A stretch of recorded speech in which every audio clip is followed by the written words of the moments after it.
বাবা অন্তর্যামী, বলো না আমার স্ত্রীর কি সন্তান হবে? তোর স্ত্রীর পুত্র সন্তান হবে, আর সেই সন্তানের হাতেই তোর মৃত্যু হবে।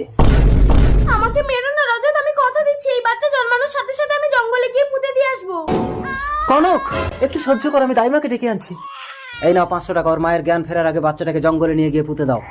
এই অসম্ভব। বাবা বাঁচলাম। চোখ খোলো কনক, বিধির লিখন কেউ খণ্ডাতে পারে না রজত। তার মানে এর পরেও যদি আমি কোনো সন্তান নেই, সেই সন্তানের হাতেই আমার মৃত্যু হবে? ঠিক আছে, আমি কোনোদিনই সন্তান নেব না। সময়কে বেঁধে রাখার সাধ্য কারণ নেই। না না, আমি মরতে চাই না। 12 বছর পর। গোরাটু কি ধাপ্পা, মা 12 বছর ধরে আমাকে বস্তায় ঢুকে রেখেছো কেন? জঙ্গলে বাঘ আছে, বেরোবি না গোরা। যেখানে বাঘের ভয় সেখানে সন্দেহ। রজত বাবু আপনি? দাই বুড়ি টাকা নিয়ে বেইমানি। আমি সেদিন আপনার ছেলেকে জঙ্গলে পুঁতে দেইনি। গোরা তুই পালিয়ে যা। তোকে আমি বস্তায় বেঁধে নদীতে ফেলে দেবো, আগেই দাই বুড়িকে ঠিকানা লাগিয়ে আছি। কে?